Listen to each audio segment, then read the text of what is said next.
في وشوش بنقابلها وننساها، لكن في وش واحد ممكن تقابله مرة ويفضل عايش جواك كأنه جاي من حياة تانية.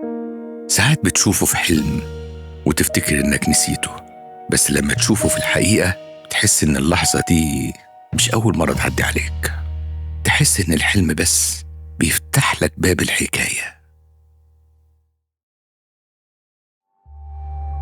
يمكن مش أنا اللي شفته، يمكن هو اللي يكون شافني.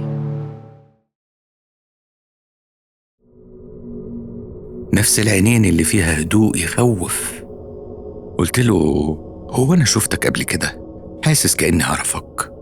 بصلي وهو بيتحرك ورد علي رد غامض جدا. قال لي: يمكن، ويمكن يكون حلم.